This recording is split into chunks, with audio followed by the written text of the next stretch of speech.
남은 주일 함께 예배를 드리겠습니다. 그 예배를 통해서 하나님께로부터 내려오는 그런 은혜를 느낄 수 있는 그런 예배가 되기를 바랍니다. 다 함께 묵상하심으로 예배 시작하겠습니다.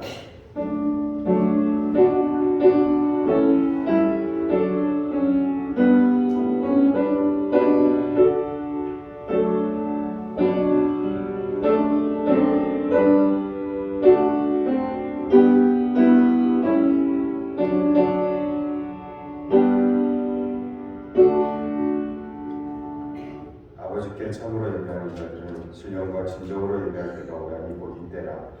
아버지께서는 이렇게 자기에게 예배하는 자들을 찾으시느니라. 하나님은 영이시니 예배하는 자가 신령과 진정으로 예배할지니라. 사랑의 하나님 아버지, 한 주간 저희 지켜주시고 오늘도 귀한 주일 저희 한 자리에 모여서 예배드릴 수 있게 해주시니 감사드립니다. 하나님, 지난 한 주간 주님의 거룩한 성전이 되지 못하고 세상 것들에 휩쓸려 지은 죄들을 주님 이 시간 주님 앞에서 회개합니다. 하나님의 자녀라고 하면서도 매일매일 넘어지고 죄를 짓는 나약한 저희를 긍휼히 여겨주시고 주님 보시기에 합당한 삶을 살 수 있도록 주님 저희를 인도하여 주시옵소서. 주님, 저희 귀한 어린아이들과 학생들이 있습니다. 이들이 하나님의 넘치는 은혜와 사랑 가운데 자라나서 세상에 나아가 아름다운 열매를 맺을 수 있도록 도와주시옵소서.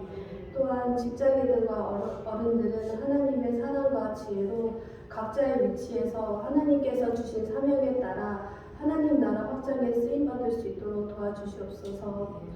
보이지 않는 곳에서 교회와 주님 나라를 위해 열심히 섬기는 분들이 계십니다.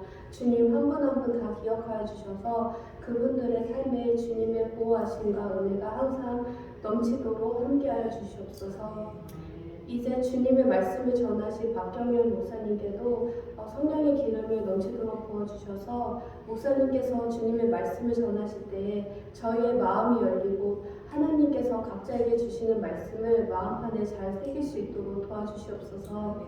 우리 예배를 기쁘게 받아주시길 간절히 바라오며 이 모든 말씀 살아계신 예수님의 이름으로 기도드립니다. 아멘. 오늘 말씀은 신약성경 요한복음 3장 16절에서 21절입니다. 하나님이 세상을 이처럼 사랑하사 독생자를 주셨으니 이는 그를 믿는 자마다 멸망하지 않고 영생을 얻게 하려 하십니다. 하나님이 그 아들을 세상에 보내주셔서 세상을 사랑하시려 하시며 그로 말미암아 세상이 모든 것을 하셨습니다. 그를 믿는 자는 심판을 받지 아니하는 것이요 믿지 아니하는 자는 하나님의 독생자의 이름을 믿지 아니하므로 벌써 심판을 받은 것입니다. 그 죄는 것이 곧 빛이 세상에 왔을 때 사람이 자기 행위가 악하고 우리보다 어떤 것을 벗어나서 악을 행하는 자마다 빛을 미워하며 빛으로 오지 아니하나니 이는 그 행위가 드러날까 하며 진리를 따르는 자는 빛으로 오나니 이는 그 행위가 하나님께서 칭하셨습니다. 지금 박경원 목사님 나오셔서 진리를 따르는 자라는 제목으로 말씀을 해주시겠습니다.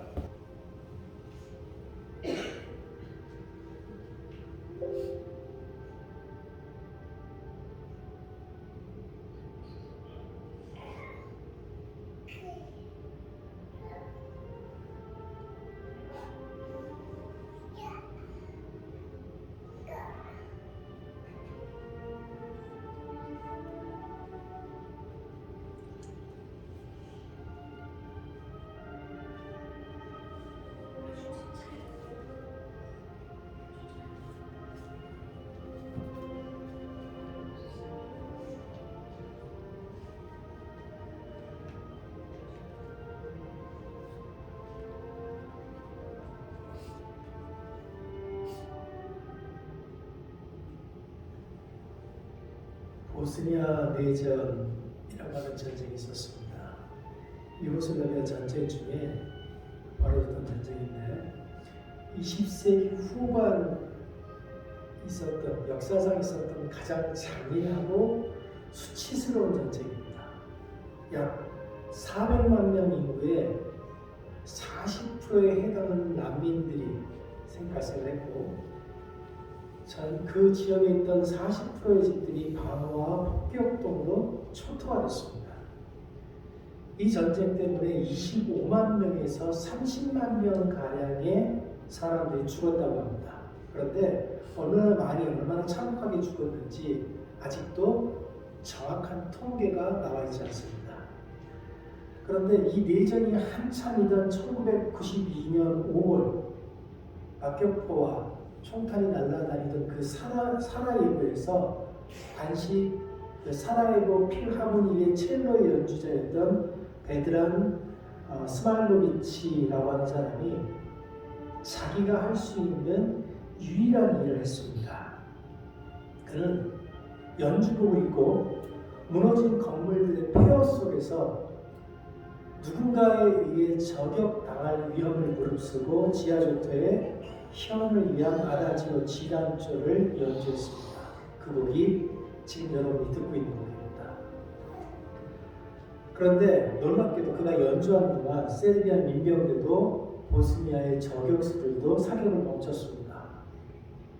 그 곡이 연주되는 동안 길거리에는 공포와 슬픔 그리고 피로 졌던 많은 사람들의 생명을 앗아가던 총소리가 사라지고 잠시 평화가 찾아왔습니다. 그는 그 거리에서 22일간 이 곡을 연주했습니다. 이 연주가 끝나고 나서 기자들이 와서 그에게 묻습니다. 당신은 왜 그곳에서 그 연주를 했습니까? 그 사람이 이렇게 대답했습니다. 그들은 굶주렸지만 그렇다고 영혼이 없는 건 아니다. 여러분 기억하실지 모르겠어요. 한국에 전혜린이라고 하는 분이 계셨습니다. 하도 오래전에 읽었던 책들이라 기억이 정확히 남지 않는데 아직도 제가 그분의 글들에서 기억이 남는 한 구절이 있어요. 안개 낀 밤 가스등이 켜진 독일의 길을 걷던 그 밤이라고 하는 문장입니다. 이게 느낌이 없으시면 전혀 다른 세상을 사시는 거예요. 그러니까 굉장히 젊은 분이었고 굉장히 젊은 나이에 그 예전에 한국에서 교수가 있는데 자살로 생을 마감합니다. 그때 나이가 30인가 33인가 그 정도 됐을 거예요. 그러니까 우리가 알 수 없는, 끝을 알 수 없는 그 외로움을 가지고 살았던 분이에요. 이분이 이런 글을 썼습니다. 거리만이 그리움을 낳는 건 아니다. 아무리 내가 가까이 있어도 너는 충분히 실컷 가깝지 않다. 더욱 가깝게 거리만이 아니라 모든 게 의식까지도 가깝게 가고 싶었던 것이다. 그리움은. 이거를 번역을 해보려고 애를 썼는데 아무리 해도 이걸 어떻게 써야 될지 모르겠어요. 한국말로 들으시면 이 느낌이 오십니까? 거리만의 그리움을 낳는 건 아니다. 아무리 내가 가까이 있어도 너는 충분히 실컷 가깝지 않다. 더욱 가깝게 거리만이 아니라 모든 게 의식까지도 가깝게 가고 싶었던 것이다. 그리고 사람은 다 죽습니다. 아름다운 사람도 죽고 지식이 많은 사람도 죽고 돈이 많은 사람도 죽습니다.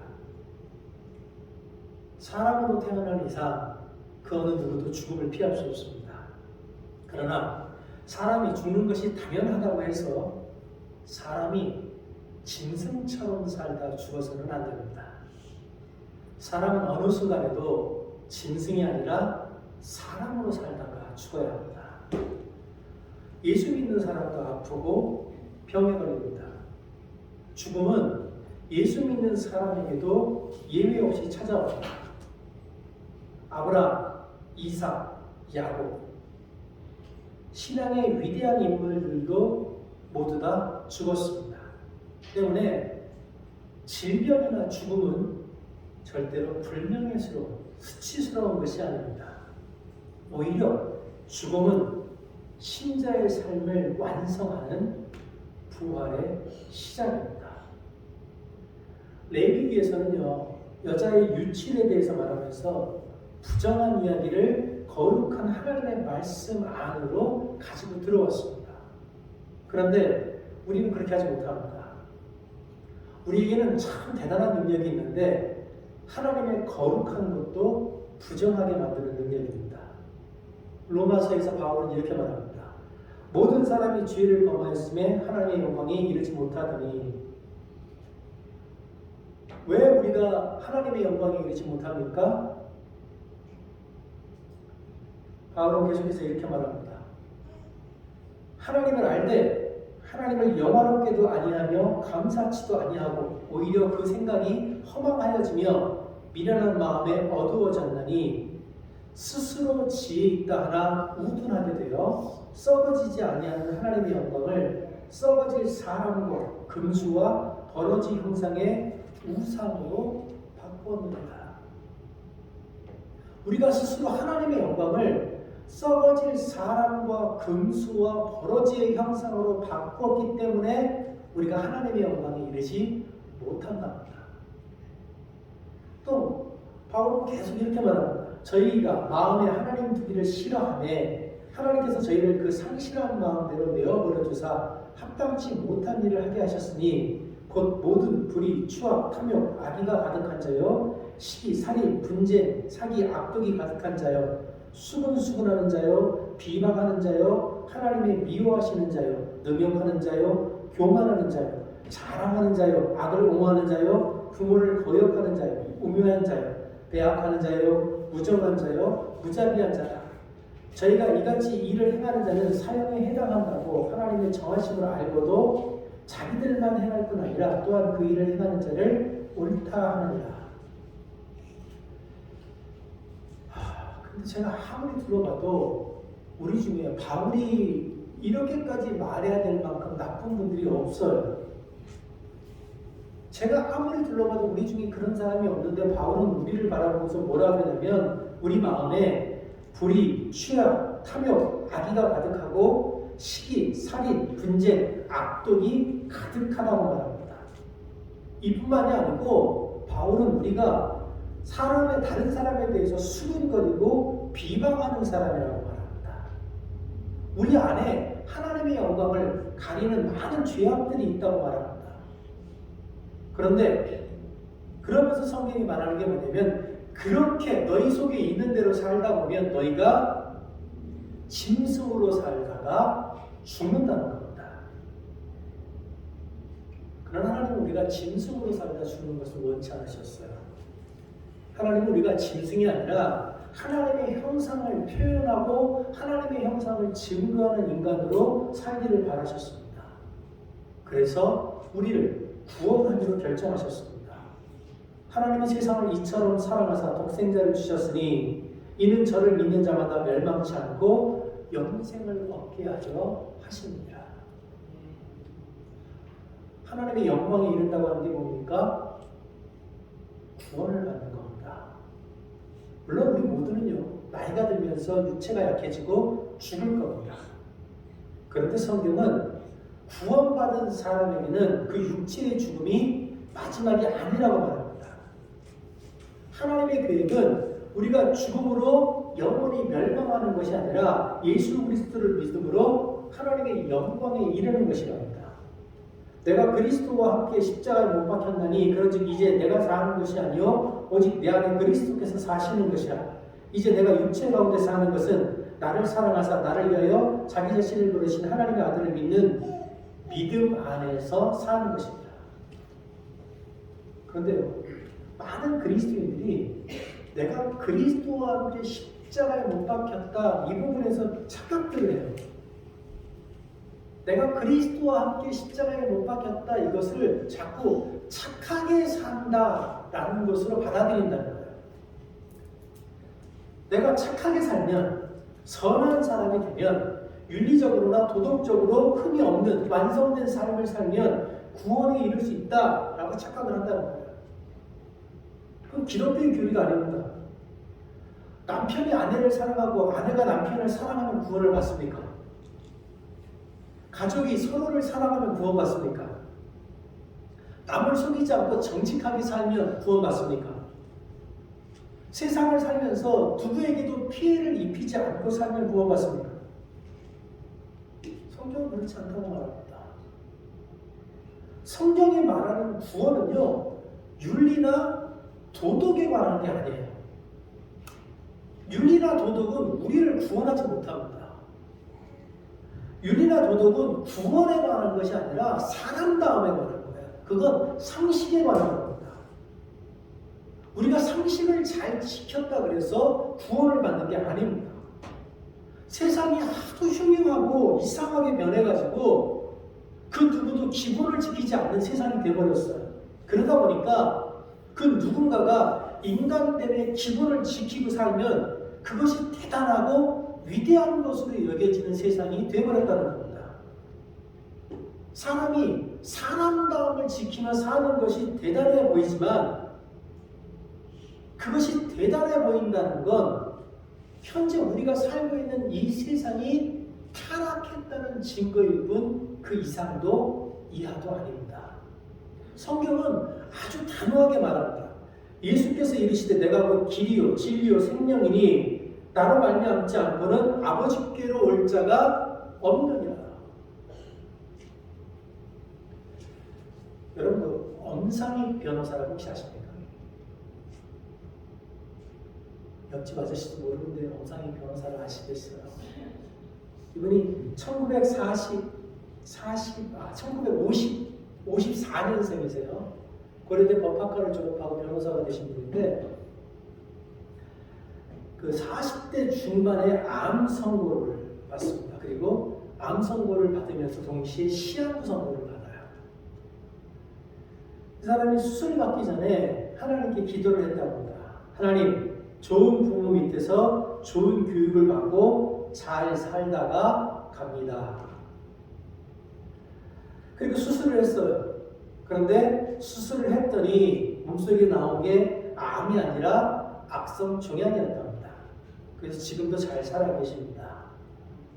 그리고 이분이 잘 살아 있다가 40대 중반에 암 수술을 받고 잘 살다가 52살이 되던 2005년에 조선에서 월간 조선이라고 하는 잡지에서 원고 청탁을 받았습니다. 근데 원고 청탁의 주제가 뭐냐면 명사들의 유언. 그러니까 너 죽을 때 뭔 말하고 갈래? 라고 하는 거였어요. 근데 이 월간 조선에서 기가 막힌 제안을 하는데 뭐라 그러냐면 그 유언을 오늘 내로 써서 보내주십시오. 그러니까 이 엄상희 변호사가 어이가 없는 거죠. 월간지의 시를 글을 쓰는데 당일치기로 글을 써달라는 거예요. 그래서 아니 왜 글을 그렇게 꼭 오늘 써서 줘야 됩니까? 라고 물었더니 월간조선 측에서 이렇게 말하더랍니다. 당신이 내일까지 살아있다는 보장이 없는데 그러니까 오늘 써서 내달라. 이분이 그 얘기를 듣고 생각해보니까 그래 내가 내일까지 살아있다는 보장이 없는데 그래서 한참 생각하다가 월간조선에 유서를 보냈습니다. 근데 그 유서가 딱 한 줄이었습니다. 준비됐습니다. 하나님.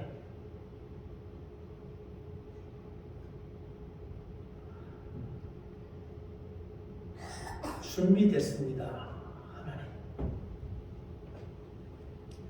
예수를 믿는다는 건 굉장히 심각한 겁니다. 예수를 믿는다고 하는 건요, 우리가 죽음에 부딪혔을 때 어떻게 할 거냐에 관한 겁니다. 구원을 받았다, 하나님의 자녀가 되었다라고 하는 게 뭡니까? 구원받은 사람이 죽음을 바로 앞에 둔 그 순간 할 수 있는 말이 무엇이어야 합니까?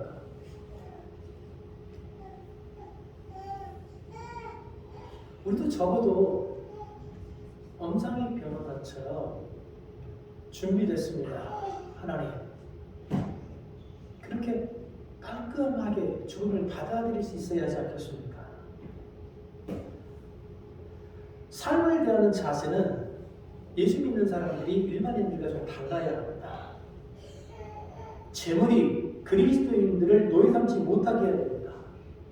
질병이 우리의 왕이 되지 못하도록 해야 됩니다. 세상의 권력이 우리를 다스리지 못하도록 해야 합니다. 왜냐하면 우리들은 가난해도 하나님께 감사하고 질병에 걸려서도 하나님께 감사하고 가진 권력이 없어도 하나님께 감사하는 사람들이기 때문입니다. 그런 사람들이기 때문에 세상 사람들이 우리들을 바라보면 이상한 겁니다. 우리 삶에 절망, 오해, 상처가 쌓여갈 때, 그럴 때 우리의 육체는 포기하고 싶다고, 그만두고 돌아서서 도망가고 싶다고, 다 때려치고 그냥 죽고 싶다고 말합니다. 그러나 그 절망의 순간에 그리스도인은 모든 절망과 오해와 상처의 그 고통에도 불구하고 그 모든 고통들을 하나님께 앞에 들고 와서 포기하지 않고 기도하는 사람입니다. 그리스도인은 절망과 고통과 상처가 없는 사람이 아니라 절망과 고통과 상처에도 불구하고 포기하지 않고 기도하는 사람입니다. 그러나 우리가 우리 삶을 포기하지 않고 산다고 하는 것과 긍정적으로 산다고 하는 건 전혀 다른 거예요. 긍정의 힘이라는 책 있죠. 그 책 잘 보십시오. 그 신앙서적이 아니에요. 그 책은 미국 사람이 쓴 주술서 같은 겁니다. 신앙은 긍정적인 사고를 하는 게 아니에요. 그리스도인의 마음에 질투, 분노, 실망, 슬픔, 두려움, 불안이 없지 않습니다. 우리도 사람이에요. 하나님을 믿고 따르는 사람도 사람이기 때문에 우리 안에도 질투와 분노, 실망과 슬픔, 두려움과 불안이 늘 언제나 있습니다. 다만 그리스도인은 그 질투나 분노, 실망이나 슬픔, 두려움이나 불안, 절망, 오해, 상처에 억압당하지 않는 겁니다. 그것들의 종이 되지 않는 겁니다. 그 모든 아픔들에도 불구하고 하나님이 주신 권세를 누리며 사는 사람들입니다. 그 권세가 구원입니다. 그 권세는 부활의 권세입니다. 영접하는 자, 곧 그 이름을 믿는 자들에게는 하나님의 자녀가 되는 권세를 주셨어요. 영접하는 자, 곧 그 이름을 믿는 자들에게 질투나 분노, 실망이나 슬픔, 두려움이나 불안이 없다고 말한 게 아니에요. 그 모든 것이 있음에도 불구하고 우리가 하나님의 자녀가 되었기 때문에 당당하게 살아간다는 겁니다. 일터의 품격이라고 하는 책에 이런 글이 나옵니다. 당시 나는 존엄이라는 개념과 실험하면서 존엄을 정의하고 우리 삶에서 존엄이 작동하는 방식에 관한 기본 원칙을 만들려고 노력하는 중이었다. 나는 투트 대주교에게 국제분쟁 해결 과정에서 함께한 수많은 사람이 대부분 상대방이 자신의 존엄을 빼앗아 갔다고 말했으며 이 사실이 내 생각에 영향을 주었다고 설명했다. 그들의 투쟁은 잃어버린 존엄을 되찾기 위한 노력이었다. 내 말을 듣고 난 뒤 투트 대주교의 얼굴에 나타난 표정을 결코 잊을 수 없다. 대주교는 고개를 갸우뚱하고 인상을 찡그린 채 말했다. 그게 도대체 무슨 말입니까? 누구도 우리의 존엄성을 앗아갈 수 없습니다. 우리가 아르파트헤이트를 어떻게 이겨냈다고 생각합니까? 우리의 존엄이 우리의 손에 달렸다는 사실, 오로지 우리 손에 달렸다는 사실이 그 암울한 사실을 견디게 해주었습니다. 남아프리카의 로벤 아일랜드 교도소에 수감됐던 넬슨 만델라가 교도소에 들어가자마자 도대체 이 교도소에서 어떤 일이 벌어지고 있는지를 파악하기 위해서 노력했습니다. 그리고 이분은 교도소에 있는 간수들이 어떤 의도를 가지고 자신들을 대하는지 파악할 수 있었습니다. 간수들은 죄수들이 가지고 있는 존엄을 빼앗습니다. 만델라는 이렇게 다짐했습니다. 교도소와 정부 당국이 결탁해서 모든 이들의 존엄을 박탈하려고 한다. 그 사실 하나만으로도 나는 분명 이곳에서 살아남을 것이다. 어떤 대가를 치르든 어떤 압박을 받든 나의 존엄을 내주지 않을 것이기에 내게서 존엄을 뺏어가려는 어떤 계획이나 기관도 뜻을 이루지 못할 것이다. 우리가 가진 가장 큰 오해 중에 하나는 존엄은 우리 자존감은 내 속에 있는 것이 아니라 우리 바깥에서부터 만들어지는 것이라고 하는 착각입니다. 그래서 우리는 칭찬이나 동의, 선행에 대한 감사 등의 형태로 타인들이 나를 인정해 줄 때 기뻐하고 즐거워합니다. 그 인정받는 것을 즐거워하는 게 나쁜 게 아닙니다. 틀린 건 아닙니다. 문제는 그 칭찬과 격려가 내가 생각하는 것만큼 자주 나에게 오지 않는다 해서 실망하고 절망하는 겁니다. 외부에서 내게 다가오는 그 칭찬 때문에 내가 존엄해진다라고 느끼는 사람들은 자기 스스로 가질 수 있는 내면의 힘을 포기하고 있는 겁니다. 인간은 태어나는 그 순간부터 존엄한 존재입니다. 여러분은 그 존재 자체로 이미 소중하고 귀한 사람들입니다. 문제는 우리가 우리 스스로를 귀하고 소중하게 여기는 법을 배우지 않고 태어났다는 겁니다. 나를 소중하게 여기는 법을 배워야 하는데 그것이 쉽지 않다는 겁니다. 그러다 보니까 자꾸 타인이 나를 결정하게 만들어줍니다. 주변 사람들이 해주는 그 칭찬에 내 존엄을 건다는 겁니다. 구원도 마찬가지입니다. 우리는 예수 그리스도로 인해서 구원을 받았습니다. 그런데 그 구원을 실감하는 것이 쉽지 않습니다. 내 안에 이미 이루어진 그 구원을 확신하지 못하다 보니까 자꾸 밖에서 구원에 대한 확신을 찾으려고 합니다. 밖에서 우리가 구원에 대한 확신을 찾으려고 하는 방법들, 그 대상들이 무엇입니까? 돈이고 권력이고 지식이고 건강이고 열정적인 신앙생활입니다. 부자가 천국에 들어가는 것은 낙타가 바늘길을 들어가는 것보다 어렵다. 이게 당시 유대인들에게 충격적인 소식이었습니다. 당시 유대인들에게 부는 하나님을 잘 믿는 사람들에게 주시는 하나님의 은총이었어요. 그들은 그렇게 믿었어요. 근데 예수님께서 그 부를 부정하신 겁니다. 돈으로도 권력으로도 지식으로도 건강으로도 열정적인 신앙생활로도 우리의 구원은 증명되지 않습니다. 우리의 구원은 우리가 살아가는 우리 삶, 그 삶의 일상성을 통해서 증명됩니다. 그리스도인이 된다고 하는 것은 인생이 절망스러울 때 우리가 어떤 사람이 될 것이냐에 관한 것입니다.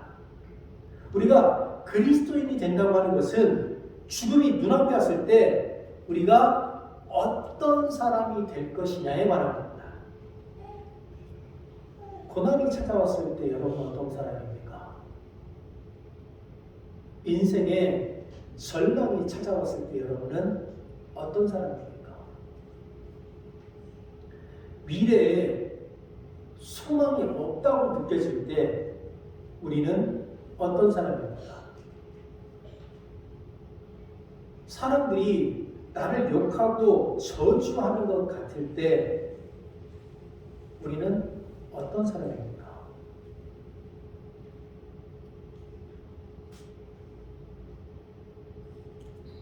아메리카에 와서 오랜 세월 사셨죠. 이미 자리를 잡고 계신 분도 계시고 아직 미래가 불투명해서 불안한 분들도 계시고 그 상황 속에서 여러분은 어떤 사람입니까? 삶의 어떤 순간에도 흔들리지 말고 우리 모두 그리스도와 함께 살 수 있어야 합니다. 삶의 어떤 순간에도 흔들리지 말고 우리 모두 그리스도의 영광에 참여할 수 있어야 합니다. 삶의 어떤 순간에도 흔들리지 말고 우리 모두 하나님 준비됐습니다. 준비됐습니다, 하나님. 이라고 말할 수 있는 사람이어야 합니다. 기도하겠습니다.